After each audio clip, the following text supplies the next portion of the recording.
Good evening, deep learning enthusiasts.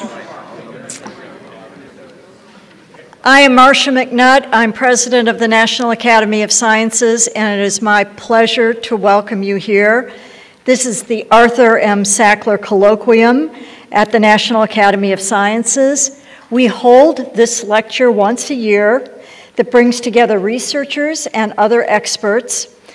And this lecture is connected to a series of meetings that we have every year to discuss topics of broad and current interest that cut across the boundaries of traditional disciplines.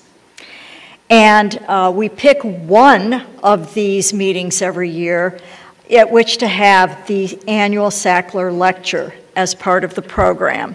And this is the one. So I'm very pleased that Dame Jillian Sackler, Jill, wave, yes, right here, whose generous gift in memory of her husband supports this program, and she's here to join us for tonight's lecture.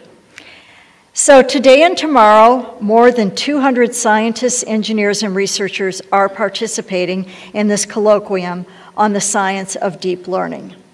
The organizers, David Donoho, Maithra Raghu, Ali Rahimi, Ben Recht, and Matan Gavish have invited a stellar lineup of speakers and experts in the field of artificial intelligence to discuss the state of research and academia and industry, projected developments in the coming years, and the broader implications for both science and society. And I get the honor tonight of introducing Rodney Brooks. He's the Panasonic Professor of Robotics, Emeritus at MIT, and he's presenting the 2019 Arthur M. Sackler Lecture. In addition to his academic work, Dr. Brooks is a robotics entrepreneur, and he's the founder and chairman and the chief technology officer of Rethinks Robotics, which was formerly Heartland Robotics. But I think most of you know him as a founder of iRobot Corporation, as well as a former director of the MIT Artificial Intelligence Lab. iRobot is probably the best-known domestic robot company in the world. He received his PhD in computer science from Stanford and then joined the MIT faculty in 1984. He's a renowned academic whose work has had tremendous practical impact. Dr. Brooks takes a long and deep view on artificial intelligence instead of one focused on the techniques of the day, and he continues to inspire researchers with pithy and thought-provoking writing steeped in engineering savvy and personal historical context. He's a member of the National Academy of Engineering, a founding fellow of the Association for the Advancement of Artificial Intelligence, a fellow of the American Academy of Arts and Sciences, a fellow of the American Association for the Advancement of Science, a fellow of the Association for Computing Machinery, a fellow of the Institute of Electrical and Electronics Engineer, a corresponding member of the Australian Academy of Sciences, and a foreign fellow of the Australian Academy of Technological Sciences and Engineering. So without further ado, I will invite Dr. Brooks to the stage for tonight's lecture.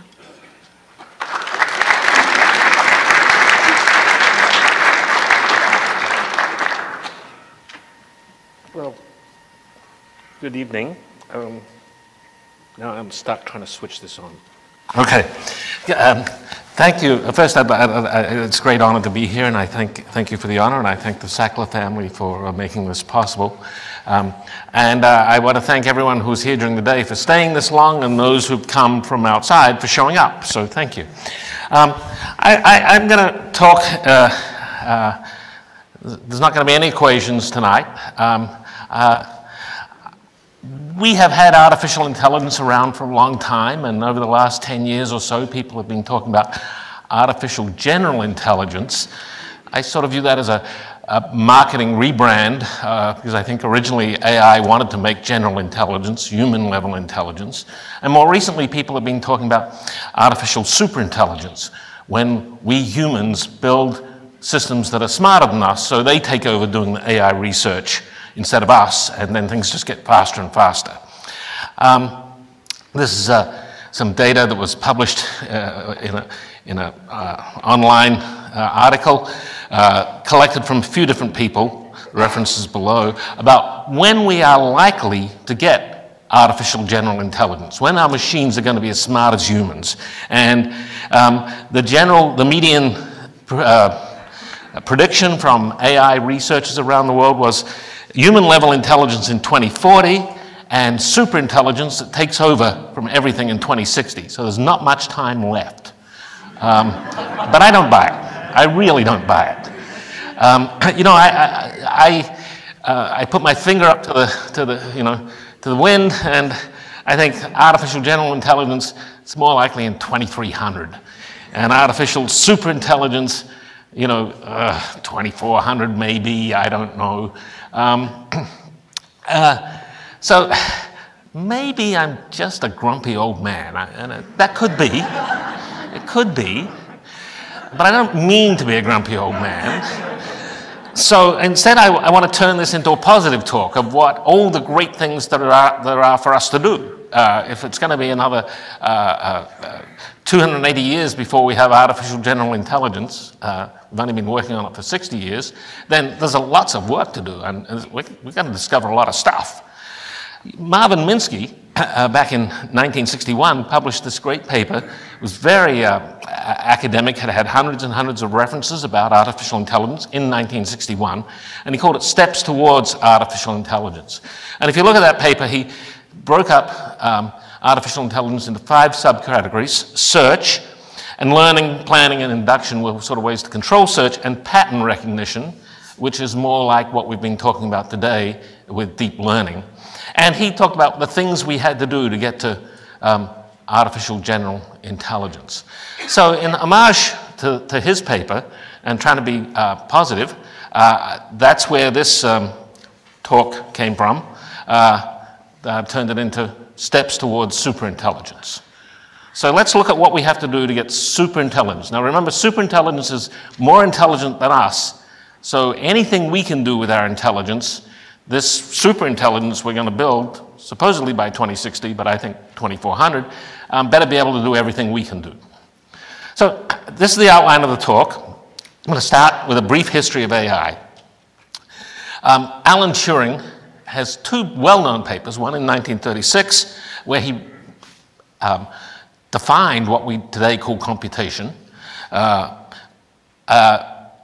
in 1950, he had his paper, Computing, Machinery, and Intelligence, which is where we've seen the Turing test. And the Turing test was basically, in today's words, if you're instant messaging, texting with another being, and you can't tell whether it's a person or a computer, then the computer has passed the Turing test and must be said to be able to think, because otherwise you'd be able to tell that it wasn't thinking, and you would know that it wasn't a person. But in 1948, he had another paper, Intelligent Machinery. His lab director, however, would not let him publish it. That was Sir Charles Darwin, grandson of another Charles Darwin.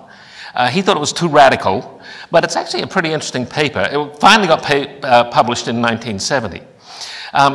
And he, in that paper, talked about machinery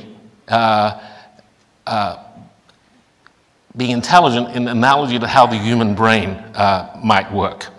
And he says, and this is sort of an assertion without too much backup, that we should mainly concern with discrete controlling machinery, which is today what we would call computers, and brains very nearly fall into this class. I think that's a little debatable, and that maybe we've gotten in the wrong direction with some neuroscience, with too much computational metaphors. But I'm not going to go into that tonight.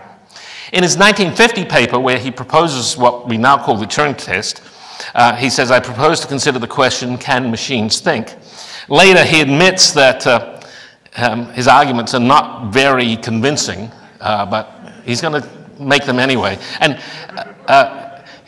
interestingly, if you look up at the top of that page, he, at the time, thought extrasensory perception was a real thing, and that how that fit in with AI, or wasn't called AI, was very confusing to him. But he says that Okay, we can machines think? I believe in about 50 years' time it will be possible to program computers with a storage capacity of about 10 to the 9. He means bits there, if you read the paper carefully. 10 to the 9 bits, about 1 billion bits or 100 megabytes, to make them play the imitation game. That's being able to fool someone with instant messaging about whether they're a computer or a person. And then he sort of gives a negative that basically people will get people who are trying to decide between a computer and a person that the instant messaging will get it wrong about 30% of the time. He says, where'd that 10 to the 9th number come from? Well, he says, I would be surprised if more than 10 to the 9 bits was required for satisfactorily playing the imitation game. And he seems to derive that from the capacity of the Encyclopedia Britannica 11th edition, which he says is 2 by 10 to the 9th bits. I'll come back to that in a second. Now, I'm not sure how you get from the content of the Encyclopedia Britannica to the program size, but he does make that leap. And I'm not making fun of him, I'm just pointing this out. It was a little confusing at the time, and it still is when we make predictions. And it's probably not necessary to increase the speed of operations of the machines at all. So in 1950, he thought computers were fast enough to be as intelligent as humans. Wow, he didn't know you needed all those TPUs, huh? Now they're fast enough, but not back then, I don't think. But for sure now.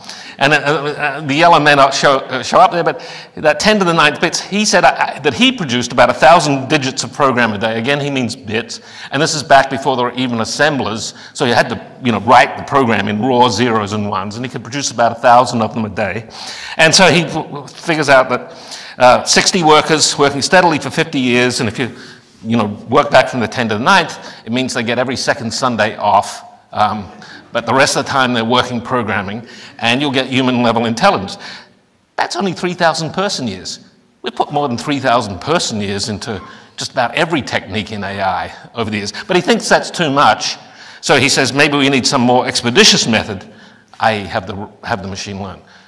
By the way, that 2 by 10 to the 9th bits for the Encyclopedia Britannica, it turns out in my living room, I actually happen to have the 11th edition, just randomly. He was right. I counted the bits. I did count the letters. It's 1.7 by 10 to the 9th, so it's close enough to 2 by 10 to the 9th. So that was accurate. I wasn't asked to review his paper, but... Now, by 1955, John McCarthy was writing a proposal for a 2-month, 10-man study of artificial intelligence. That's the very first place the words artificial intelligence were ever used. And he didn't describe what it meant. He just assumed it meant something and that we could use it. The conjecture that every aspect of learning or any other feature of intelligence can in principle be so precisely described that a machine can be made to simulate it. And by machine, he means a computer at this point, automatic computers. He thinks maybe we will need faster computers and more memory. They certainly didn't have 10 to the 9th bits back then. But he says the limitation was our ability to write programs to take full advantage of what we have. That may still be true. So AI then developed, and I'm going to give you 4 approaches to AI. Now, I know a lot of people here have their favorites, they have their history. I'm going to give the cartoon versions of this. Just about everyone's going to get annoyed when I describe their sort of work. I'm sorry, but I just can't, do it all. So I'm going to describe these 4 approaches. First, the symbolic approach, and their features, what's good and what's bad about them. The symbolic approach. In the symbolic approach, the key idea is symbols, like cat and mammal. What are these symbols? Well, these symbols are actually addresses in memory, and when they print out a string, like cat, or mammal, but there are relationships between them, and that's encoded in logic. This is John McCarthy's original program for, original idea for how intelligence should be described. And then you can talk about different statements in logic about these symbols, and then you can make inferences. So if every instance of a cat is an instance of a mammal, and Fluffy's an instance of a cat, I'm sorry I didn't have a dog, but Fluffy's an instance of a cat. Now we can conclude that Fluffy is an instance of a mammal. So we can reason about what's going on. And the great thing about symbols is you can they connect to other parts of intelligence because the same symbol can be used elsewhere. So there's compositionality in symbolic systems in a way we don't necessarily see in deep learning systems. But the reality is those symbols and the print names for them are just things that are good for us. Inside the machine, they're just arbitrary symbols, not the thing, not cat, but G0537. And worse than that, the relationships, which were in English there, are just arbitrary things. They've got inference rules around them, but really this is what the computer's thinking inside. For every x where R002 of x and G0537, which means for every x where a cat is an instance of, I can't even remember now, which is the point, I think. For every instance is an instance, every instance of cat is an instance of a mammal. That's what that's saying there. If X is a G0537, then it's a G0083, which is a mammal. So the problem with these symbolic systems is they're not grounded. They're just symbols in the computer. They weren't connected to the world. That is what neural networks have done for us over the years. And so the second approach is neural networks. Well, actually, it's the 2.0 and the 2.1 and the 2.2, where, over history from 1943, we've had different versions of neural networks. We're around 2.4 and 2.5 now. And now I'm really going to get people upset because all the deep learning people, I'm going to describe what a neural network is and what makes deep learning deep learning. So, but for people who don't know the field, the idea of neural networks is you've got these things, these little elements, which are inspired by neurons in the brain, but very loosely, and over time, that inspiration has become less and less connected to reality. On the left, some input comes in to a bunch of these units, the yellow ones.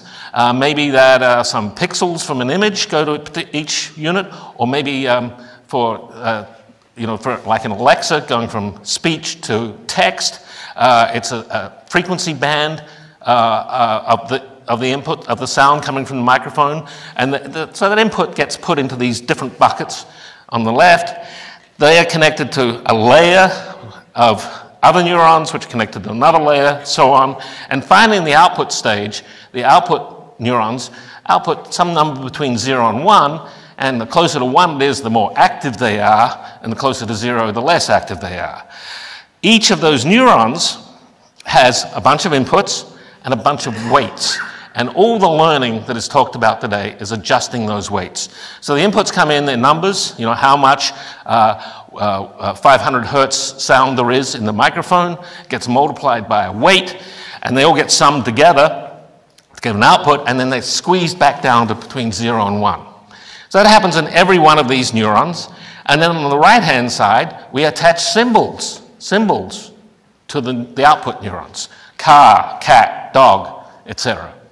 And so when you, say, have an image on the left and there's a cat in it, one hopes that the cat neuron on the right outputs something close to a 1, and the one that says car outputs something close to a 0.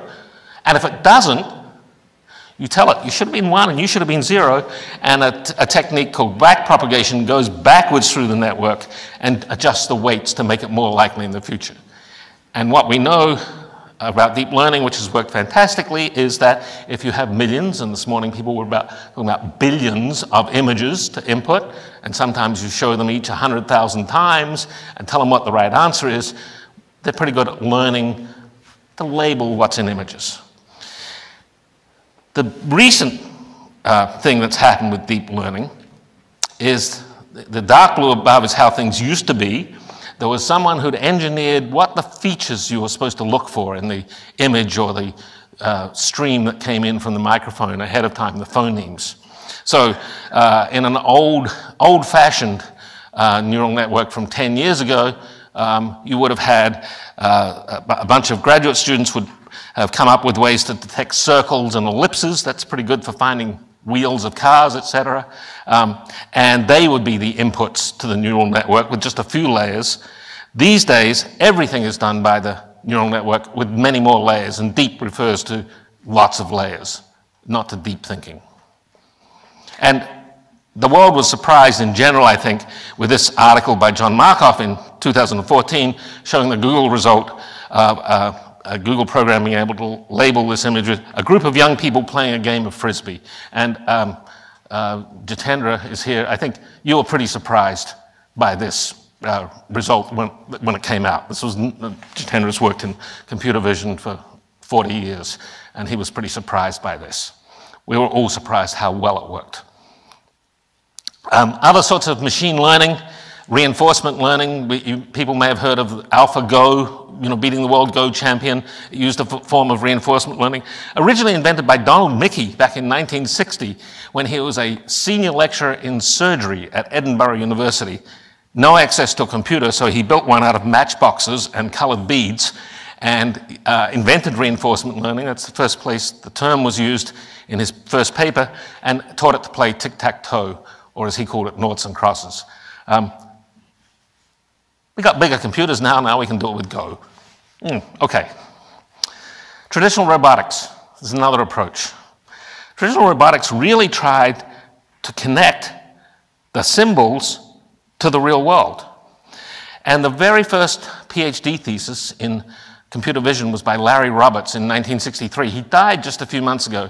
His obituary in the New York Times did not mention his work in computer vision because it actually been very influential in getting the ARPANET and the internet started, and that's what he's remembered for. But he also did the first thesis in computer vision, 1963. It was really hard to get images into computers then. He had one image. By the time I did my PhD in 1981, I had 3 images. We were really cooking by then. But in 63, only 1 image. It was an image of a wooden block, and his programs extracted sort of the line drawing of the wooden block and then extracted the 3-dimensional structure. AI labs around the world thought, okay, that's a solved problem. If we get the line drawings, we're going to get them from computer vision. If we can turn them into stuff, then we'll have something. And this is what became known as the blocks world, where people tried to extract from images, including shadows and all sorts of things, what the 3D structure was from a single 2D image. And eventually, things like at MIT, cube stacking experiments and the copy demo, the videos are not very good, but the one on the right, there's a pile of blocks, camera sees it, and then the robot tries to construct the copy of that pile of blocks on the right. At SRI in 1970, Stanford Research Institute, they built the first mobile robot called Shaky, which wandered around amongst these same sorts of blocks, even though it was human size. 1979, I actually took this photo. This is Hans Maravek at Stanford with his robot, the cart. He's up on that lifter there. This was the one-day time sharing was shut down on our mainframe computer so he could run his final experiment for his PhD thesis. It took about 15 minutes to process the image coming from the robot, decide what to do, and he's got all those blocks that he made there, but the shadows from the sun changed a lot in 15 minutes, and so the second step didn't quite work. This is Freddie the robot from Edinburgh around the same time. Again with blocks and cylinders and a hand and a camera. That hand for scale is about 1 meter in size. There were no miniature cameras in those days. So that was another approach which has proceeded and is what industrial robotics is based on today. A fourth approach is what I call behavior-based robots. I think the founder of this was really an American called Gray Walter, who lived in Bristol. And in 1950, he published a little paper about his what he called his tortoises. For the bottom right-hand corner there, that's the circuit diagram. You may not recognize the components. They're vacuum tubes, or valves, as he called them, triodes in this case. And he showed lots of behaviors that are just 2 elements. He thought of them as similar to neurons, 2 vacuum tubes being similar to 2 neurons, could produce lots of different sorts of behaviors. He went on to build more of these robots, and the next year he did machine learning in Scientific American with tetrodes and other vacuum tubes, and did conditioned reflexes, etc. By 1985, I had sort of readopted this approach, but digitally, where I had simple, lots of connections between sensors and actuators without trying to build an internal world model. I called this the subsumption architecture. It was fairly radical. Jitendra knows Regina Baichi, who's at Berkeley, has been there for many years. She was sitting in the back of the room in 1985 when I first published this, and she leaned over to Georges Girault and said, "Why is this young man throwing away his career?" But I persisted. I built little finite state machines and hooked them together and had layers build up over time and got early walking machines to operate. And eventually that inspired the Mars, or the Rocky robot series at JPL. We had a little project there in 1989, got them going with this approach. And in 1996, Rocky 6, which got renamed Sojourner, was launched to Mars, landed on Mars July 4th, 1997. I was there for the landing. It was very exciting. I was there, not at JPL, not at Mars. And the first 7 sols that had a primary mission, the next 21 sols that had a secondary mission, which were very much ground operated. And after the 28 sols, they'd sort of run out of stuff they were going to do, and it got turned over to behavior control, and it ran until sol 84 when it stopped working. And there you can see it off in the distance from the lander, running around autonomously on Mars. I suspect this is the only time we've had an autonomous robot actually operate on Mars. And if you've seen the movie The Martian, he goes and digs it up. But that same approach then has been used by iRobot, which has 25 million robots in people's homes. You know, I like to say I started out as a mathematics major and turned into a vacuum cleaner salesman. We had thousands of them in Iraq and Afghanistan, dealing with roadside bombs, saved many lives. And this is from around March 20th, 2011 in Fukushima, 9 days after the disaster. The reactors were still not shut down. Things were melting down. Too much radiation. We got a whole bunch of our robots out there and were able to help shut down the reactors. That was pretty, well, I've been to Fukushima since. It's quite a sight. And then more recently, I've been putting robots based on behaviors in factories. But along the way, a couple of people, Damien Isler and Bruce Blumberg, made my behavior approach a lot better, pulled out the decision logic and invented something called behavior trees. Behavior trees are what we used in my recent company, where the behavior trees were automatically generated when you showed the robot what you wanted to do, but they're also used in gaming. Now, the gaming industry is a multi-hundred-billion-dollar business, and there are 2 main programming methodologies: Unity, which uses behavior trees, and Unreal, which uses behavior trees. But most of today's video games are based on these behavior trees.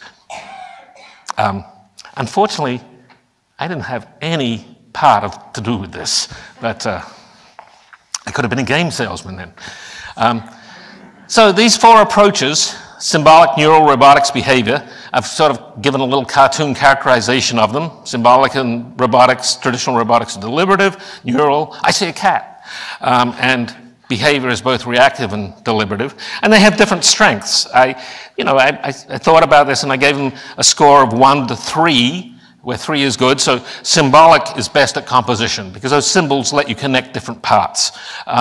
Neural is best at grounding because it goes from the input stream to a symbol. It really does ground it out in the world, etc. And then in a not very scientific approach, I decided to compare to a child and added cognition. And remember, this is on a scale of 1 to 3, and that's where it comes out. Not a scientific table.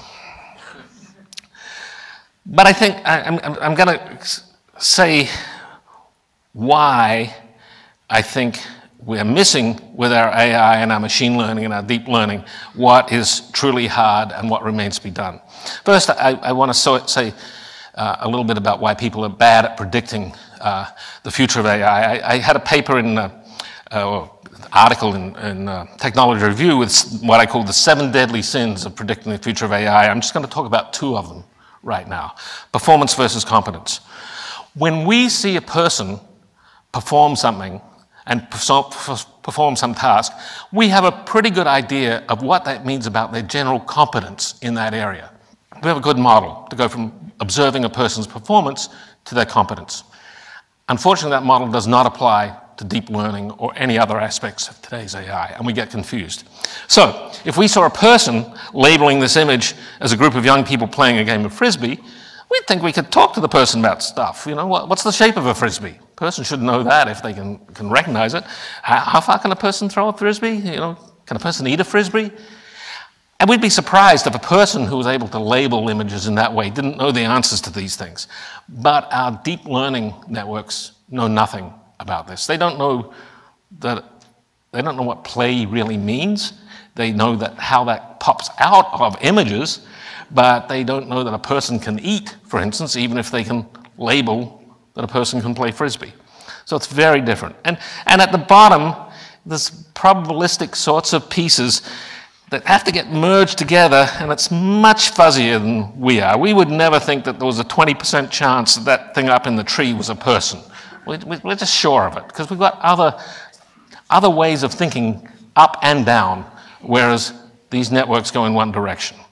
And there's been a little, this is the first paper I think that I know about in adversarial attacks on deep learning networks. Here, there's a deep learning network, you can tell that thing's a guitar, 99% accurate, you know, saying it's 99% sure that's a guitar, and just about 100% sure that's a penguin. And then using, in this particular case, it was using genetic algorithms, trying to find an image which triggered those labels, which really didn't look anything like an artificial image, which really didn't look anything like a guitar, but the network thinks that's a guitar, 100%, and that's a penguin. And there's lots of examples here, and you can sort of see how it makes mistakes, and it's partially because it doesn't have the spatial coherency. My favorite one in this one is the school bus. You can see the school bus, it's school bus-ish, but it ain't a school bus, come on. And more recently, these are real images labeled badly by things, which we would not make those mistakes. Secondly is suitcase words, and I thank Marvin Minsky for this. Marvin pointed out that words we use to talk about what people do, and therefore our institutional press officers talk about what someone's program can do because they want to show our university is best. It came out with this great thing that can learn. Well, when we hear the word learn, it means lots of different things to us. So when we hear a program can learn, I had VCs in my last company saying, yeah, but Rodney, does your robot learn? It was so important to them that it learn. But learn means so many different things, as all these words mean. Learn is different. Learning to play tennis is one sort of thing. It's a sort of learning. Is it similar to learning to ride a bike? Maybe. But I think that's a different sort of learning than learning ancient Latin, which itself is a different sort of learning, also on the blackboard, of learning algebra. Learning to play chess is yet another different way. You learn in a different way. So this word means learn is used for so many things. Learning to play music. So we have the two nerd sports there for nerds, chess and music. But we also use it for learning to find your way around a city or learning to code.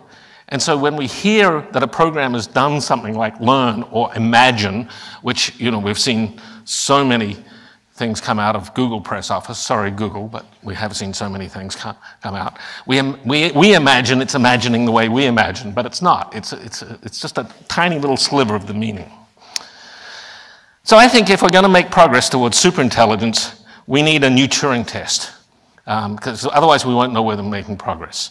The Turing's imitation game, is this a computer or a person at the other end of a texting session? Could have been a rhetorical device, and I used to think that that's what he meant it as, a rhetorical device, to argue that you couldn't rule out machines being able to think in principle. But he also uses it as when he's talking about how to construct a program for such a machine, and he said, as I said before, 3,000 person years is way too onerous, so he's just learning. So he really does seem to think it's a real test. For all the competitions out there for the Turing test, though, people just hack it, and they get away with cheap tricks to get the Turing test to be passed, and by any other standard, the program is not intelligent. So I think we need programs to be able to do something real in the world. And I'll give you 2 examples that if we could make our AI systems do these sorts of things, and I'd say, there, that's intelligence for real. So one's embodied, one's not embodied. I call the first one the elder care worker. Now, remember, I'm arguing, we're not going to get super intelligence in 2060, but if everyone else says we're going to get super intelligence in 2060, it better be able to do these things, because people can do this stuff. So we better be close to it. But a live-in elder care provider, a robot that's helping an elderly person, it's got to do all sorts of things. It's got to understand human relations and expectations. It's got to provide physical help. It's got to understand that the elderly person is going to slowly be degrading and their language is going to change. All sorts of stuff that it's got to understand about in the world and accommodate. It can't just be, you're not going to have billions of examples of this to train on. It's got to be a different sort of way of interacting with people. A service logistics planner is something where you say, set up a field hospital, set up a new dialysis ward, and the system does everything. And you can ask people to do this, and they can do all sorts of reasoning and getting resources. And so these are much tougher tasks. I don't know these are the right tasks for a new sort of Turing test, but I think we need new Turing tests, because otherwise we're just sort of fooling ourselves that we have intelligence because it sort of looks like learning or looks like what we do. Elder care worker, by the way, with the demographic inversion, so fewer young people and so many old people, we're going to need help for elder care. And there's all sorts of, these are the happy pictures you get when you Google elder care. If you go to an elder care facility, it's not as happy as this, unfortunately. But you need to help people do things. You need to understand them. You need to be able to interact with them. The thing that most gets people into managed care and out of their homes is when they can no longer get into and out of bed anymore. But all sorts of physical interactions with people, understanding their needs, understanding their rather degrading language over time, and being able to understand what they do. For the systems services logistics planner, I think my model of this is an army colonel. Whenever the US goes into some new area, army colonels are charged with setting up stuff. That's what they're expected to be able to do. So, for a dialysis ward, you have to understand how people, need to be seated or lying for dialysis. You have to understand spatial constraints of having enough room to access the machines, how many machines there should be, what the workers there who are doing the dialysis need to be able to do, and how things need to be placed, et cetera, visitors, family, all sorts of things. So we need more complex Turing tests to know whether we're going to make progress towards superintelligence. Now I see that my clock is not operating, so I have a constant 30 minutes. It's going to be 30 minutes forever, I'm sorry. So the next thing I'm going to talk about is stuff that's hard today. And I put together in my blog a list of things that are hard today. I'm going to talk about them briefly. And there's going to be a game for you all in just a second. The first one is real perception. I'm just going to talk about 3. Real perception. I showed you these examples of misclassification from deep learning. But this was right here in this town, a Senate hearing last year. This is a deep learning network categorizing road signs, and it thinks that one on the left with a couple of pieces of tape on it is not a stop sign but a speed limit sign, 45 miles an hour speed limit. Ooh, that's not going to be good for your autonomous vehicle. Now you can sort of see those pieces of tape have been put there, so you can sort of see the 4-ish thing, and you can sort of see the 5-ish thing, maybe. But gee, stop signs are red, speed limit signs are white. And people, when I've shown this to people, I say, how could the computer be so dumb? How could it be so dumb? Well, I think we tend to run away from what we really know. The difference between old machine learning and deep learning is that we got rid of feature extraction that had been developed by hand, and that worked really well for Alexa and Cortana and those things. But it throws the baby out Baby, throws the baby out with the bathwater? Yeah, that's what it does for vision, because there's lots of early sorts of processing. Now, some of you, no one who works in machine vision is allowed to answer this question. You have to be totally naive about machine learning. What is that a picture of? Someone who doesn't work in computer vision? It's a picture of a chessboard, right? How do we know it's a chessboard? Alternating white and black squares. I'm helping you out here. Yeah, they're white and black squares, right? Yeah, like those two.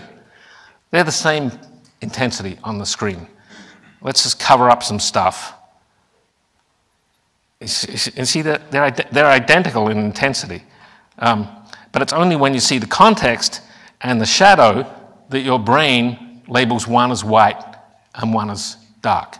Because our brain is not just having the network go in one direction, it's putting expectations down there, which our deep learning systems don't do. So that's the actual color of those 2 pixels. Here's another one. What is this? Even if you work in computer vision. The strawberries. Why are they strawberries? Because they're red, right? There's 750,000 pixels. There's only 122 where the redness is higher than both the greenness and blueness. And there's those 3 pixels, which are not very red. Here's the most red pixels. They each have some green or blue that's more. And if you take away the distractor of the strawberries telling your brain that those colors are red, they look less red even. So we're using the structure of the strawberries to tell us the color. And we do that all the time. Why do we have to do that? Because lighting changes all the time. And naively, we think, oh, well, from the camera, if we see it as red, that must be red pixels. But we see things that are red that aren't red pixels, and it's very important for our understanding.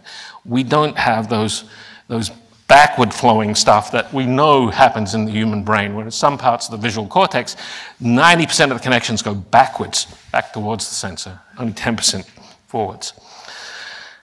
I'll just use one more example of lots of things we understand. This is actually from an early paper about robots in the home. Oh, we can use simulated vision because that's what homes look like.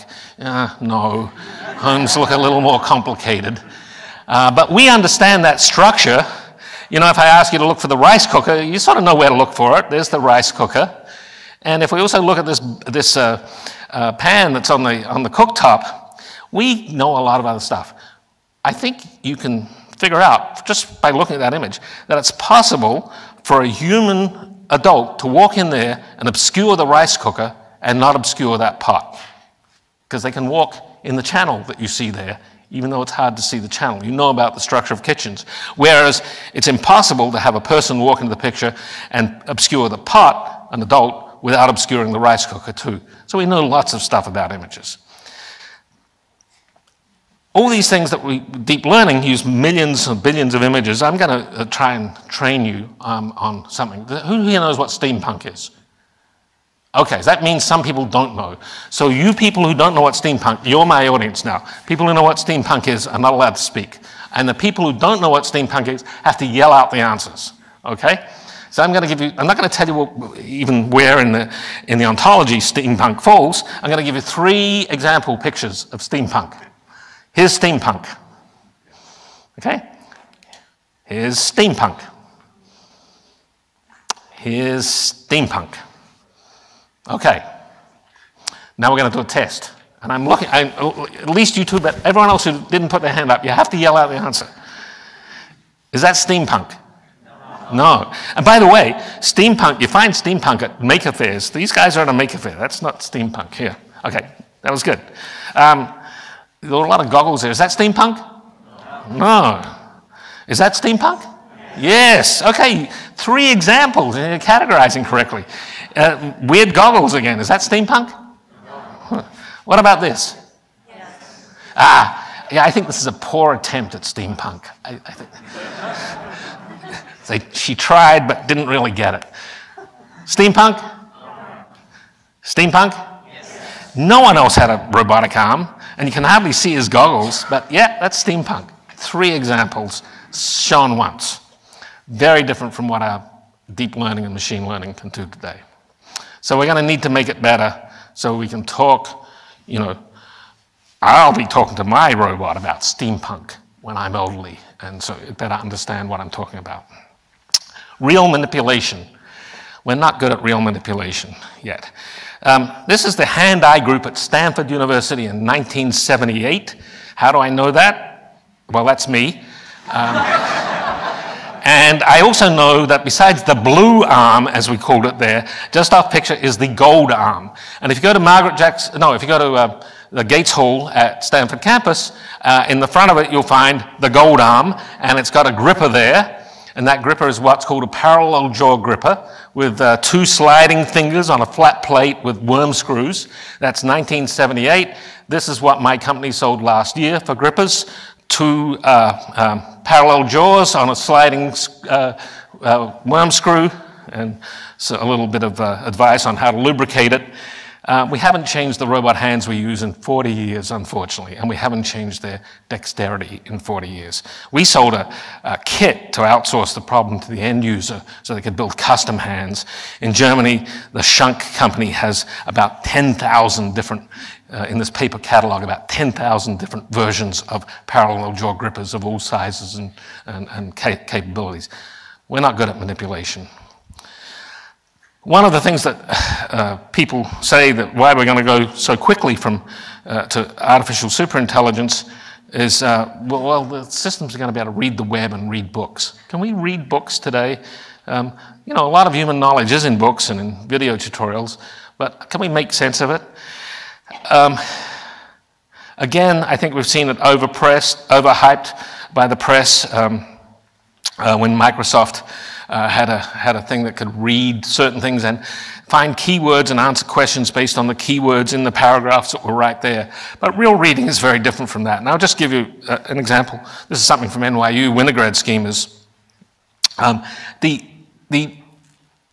So this sentence, Alice tried frantically to stop her daughter from chatting at the party, leaving us to wonder why she was behaving so strangely.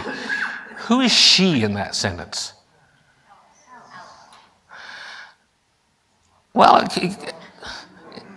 if a daughter was barking, though, it would be the daughter.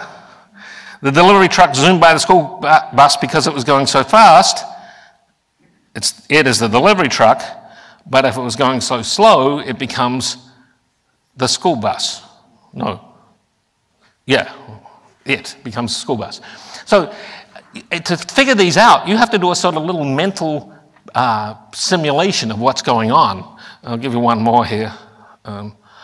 Sam pulled up a chair to the piano, but it was broken, so he had to stand instead. That means the chair was broken, but if he had to sing instead, it was the piano that was broken. So it's more than just seeing the context of where things are in the sentence. It's deeply understanding and having a model of what goes on. So I don't think we can do reading a book very soon. We know lots and lots of stuff, and the writers of books assume we know all that stuff. We know that Prince William is taller than his son, Prince George. We also know that we don't know whether that's going to be true in 20 years, which is a funny sort of meta-knowledge that we all have. We know that dolphins eat raw fish, so do some humans.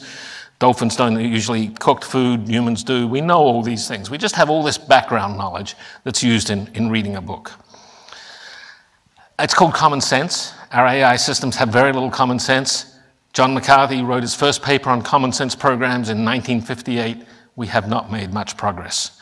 DARPA recently announced a $2 billion research program on AI, and the first $200 million is for common sense. The RFP's been out. I think it's been awarded to a bunch of stuff. And it's actually pretty interesting.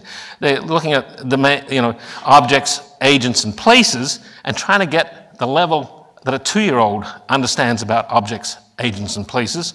This is their timeline, and that's not saying what the people doing the research are supposed to spend their months on. That's what infants spend their months on. And so it's got Susan Carey and Liz Spelke and all those great people who study infants. So we really don't know how to get common sense. DARPA is going back to looking at babies, essentially, to try to get new clues, because we don't know how to do it. So what should we work on now if we want to get to superintelligence? I'm not really going to talk for my constant 30 minutes. I'm getting close to the end. What should we work on now? I think we should work on these things. The object recognition capabilities of a 2-year-old child, the language understanding capabilities of a 4-year-old child, the manual dexterity of a 6-year-old child, and the social understanding of an 8-year-old child. A 2-year-old has that thing that I showed you before of color constancy, understanding what colors are. Can map from form to function and act on that function. So a 2-year-old could figure out that you could sit on the edge of this stage here, even though it's a stage, form to function. Has object classes and categorize objects that look totally new at the pixel level. If you show if a kid has only seen drawings of giraffes and they go to the zoo, they'll recognize a giraffe at age 2, never having seen an actual picture of a giraffe before. They can do one-shot subclass learning from drawings, photos, real life. They could probably do just like what you guys did with 3 examples of steampunk and get there. 4-year-old language, they can talk and listen. When they're calm, they know about turn taking. Turn taking is very important in conversation. Alexa currently does it by sort of not doing much and just waiting and only having one response and not carrying on a conversation at all. They know when they are in conversation with someone and when the participants in the conversation change, which is something that, Alexa doesn't know whether it's me or my son talking to it, has no idea. With multiple participants, know how to direct towards an individual. So I want to tell you something right now. A 4-year-old doesn't do that exactly, but they let you know that they're paying attention to you and talking to you through their gaze, etc. Can tune into other conversations when one of their siblings was just given a treat behind them. They know about it. They know when someone is speaking differently than normal. So there's all sorts of things that 4-year-olds can do that our current deep network trained speech systems, which are fantastic, by the way, cannot do. 6-year-old can reliably estimate from vision how to pick up many objects, whether it's going to be a one-handed pick, a two-handed pick, a whole body, wrapping arms around pick, etc. They can pre-shape their hands for grasps when they're coming to pick something up. They get the shape of their hands ready. They can apply and control force. They can pick up, dogs and not squeeze them to death by the time they're 6. They can use tools, chopsticks, wrench, etc. Open and close containers, operate faucets, cut vegetables. And they can pick up small cats, dogs, pet them, and they can even wipe their bums, which when we come to the elder care stuff is really important as a capability. So we need to do that. And an 8-year-old can articulate their own beliefs, desires, and intentions, and they can understand that other people may have different beliefs, desires, and intentions. Younger children don't know that. They don't know the difference between what they know and what other people in the room know. By the time they're 8, they can make those distinctions. So I think these are great goals to work on. They're not as commercial as labeling images, but if we were making progress on this, we'd start to move towards artificial general intelligence, but it's a long way off yet. And where will we go wrong? Well, some people in the press are worried about super intelligent AI ignoring humans and destroying us. This trope keeps coming around again and again. The singularity could destroy us all. But really, where we will fail is much more mundane. Amazon had an internal HR AI tool, which it turned out with its training was making exactly the same biased decisions against women that the men who had been hiring people had been making for a long time. That's the places we're going to see these fail. It's not going to come and kill us all. It's just going to do the same crappy stuff we've been doing to each other for a long time. And sometimes people overshoot. IBM wasn't as successful with Watson in health care as they had hoped. So instead they're going to do ad placement. I'm going to finish up though. What if we're just completely off track? I've been assuming we can do this. What if we can't? This is how AI people sort of think about the ultimate that's going to happen. People are going to build robots that are as intelligent as humans and can do just as much as humans can do. That's sort of the dream that many people have for AI.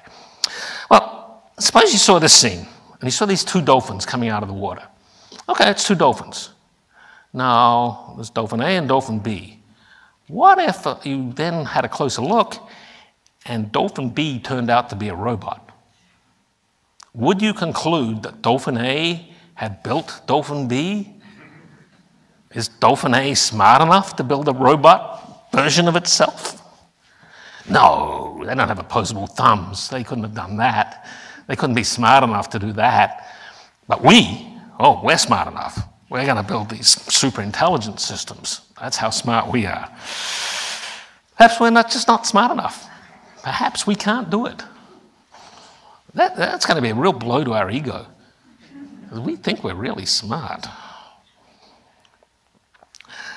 But suppose we are smart enough to do it. Are we going about it in the right way? Or has computation, along with Moore's law, just delivered us higher and higher grade methodological cocaine to researchers? Is that what we're really doing?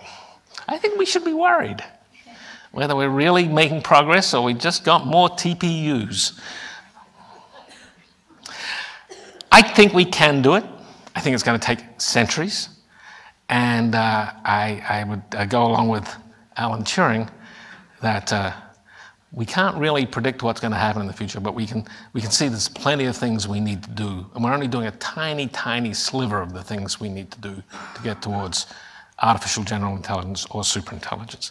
And thank you for your attention. And I believe that according to the schedule, there's some time, so I will take questions. Anyone whose favorite AI technique I messed up, please come up and yell. I'm ready for it. Yes? Yeah, one of the things, is this on? Humans have emotions. Sorry? But machines can't have emotions. I was wondering They if you can't have emotions, or? emotions. Like we Yeah. cry, we feel fear, all kind of things. So Well, can machines? I'm just wondering if you can comment on this particular aspect. well, if we, I think science today is a reduction materialist approach to the world. I'm a materialist, or reductionist materialist, whatever. I think it is just the stuff in the world.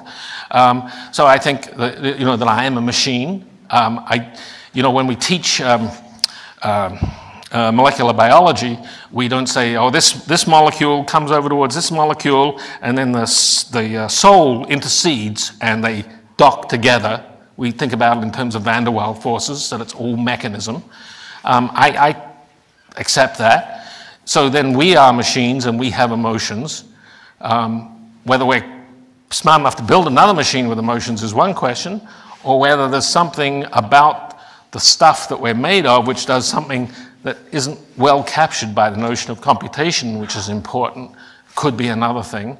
But in principle, I don't see any reason that machines couldn't have emotions. Two of my PhD students did PhD theses on emotions in robots and generating them. So I think in principle it can. Although for some people, oh no, we're better than those machines. We got emotions. But I don't see that distinction. Yes. Yeah. Hi. I really enjoyed the talk, and I have kind of a couple questions, but I'll just stick to the first one that came up, which is I read Nick Bostrom's book a couple of years ago. I actually found it quite convincing because while we don't know when the superintelligence is going to arise, well, first of all, because of just basic physics, there's no reason that they can't exist. And we have neuromorphic hardware. We can make hardware that emulates the brain and does so very much faster. Yeah. But anyway, the point is, we don't know when it's going to. It will likely come. We don't know when, but we also don't know how long it's going to take us to make it safe. Right now, we have no idea how to solve the so-called value alignment. Yeah. So I'll answer this question. Yeah. You should go to Nick's webpage. Because what he's in the business of doing is looking at things and deciding it's going to kill us all. So he's worried that if we discover life on Mars, because it may kill us all. He's worried if we just find life on other solar systems and get radio messages, because it might come and kill us all. We better not answer them. He's worried about linear accelerators, because it might build black holes and kill us all. Why, when we build intelligent machines, are they going to want to kill us all? Before we build intelligent machines, super intelligent machines, we're going to build intelligent machines. And before that, we're going to build somewhat intelligent machines. And before that, we're going to build a little bit intelligent machines. If those guys are going to kill us all, these guys are going to be really grumpy with us. And we're going to change what we do. And so to think about that long thing out there, and think that's what we have to worry about, I think is totally misguided, because we have no idea how we're going to get there. And in getting there, we will change what we're doing. We will not have 737 Supermaxes that fall out of the sky. We'll ground them. We will not have autonomous driving systems which randomly go around and decide who they're going to kill. We will stop that. So this idea that it's horrible, it's going to kill us, is just misguided. I'm sorry. I have very little patience. But would you at least agree that human extinction would be the worst possible thing that could happen, and therefore, even if it's a very, very low probability, we should take it seriously? That is a made-up story. No, it's a serious philosophical argument that he has presented, and I don't think you're doing a very good treatment. You're presenting a straw man of his. No, I disagree with you. I disagree with you. I've likened it to mental masturbation. I'm sorry. It is just. You're not actually engaging with Bostrom's arguments, though. Because he doesn't have arguments. Well, he has conclusions. He doesn't have arguments. The argument from astronomical loss of value. What was the second question? I'll let someone else speak. Okay. Sorry, but I just don't buy it. And now for something completely different. Okay. So you went through a bunch of the key ideas that have been tried in AI in the past and why they haven't gotten us AI so far, and also through a great list of problems to work on in the future. But I'm wondering if you have any thoughts on what are the ideas that we've been missing? I think that's really hard to tell. I think, Jitendra would probably agree that, we saw Jan LeCun and we saw Jeff Hinton working away at their stuff, and, they're working away, but it's not really ever going to pay off in a big way, but that's okay. But there are 100 other things that people have been working on at the same time that we didn't think were necessarily going to pay off. And I don't think we know which ones are going to pop. I'm sure something else will pop soon besides deep learning. There'll be another new, completely different thing, and I'm sure there have been papers being written on it for the last 10 or 15 years already, as there were papers on backpropagation and neural nets for many, many years, and just about no one thought it was going to be so successful as it was. So I'm sure there are going to be other things. I'm sure some people are working on them. I'm sure some people are going to have great success that we can't predict. But I don't think we know what they are. I mean, that's true of most science. You just don't know. But you should continue your work. You really should. I don't know now. What about the singularity? Will they kill us all? What would you call a program that makes people believe that they are doing things by their own free will, but in reality, they're just doing what the program wants them to do? Yeah, well, we as humans have problems with this. We've had problems with this in so many ways. We've had problems with this in religion, and that things are preordained for us. Some people decide that, well, maybe we're all just living in a simulation, which I think is a version of techno-religion. Finding a way to say that we have no control over our lives is a common theme that we often do. And, this has been a problem for philosophy for centuries, millennia. There are no good answers. I just vote for living life as well as you can and doing interesting stuff. Even if you don't have free will, you'll think you do, and it'll be great.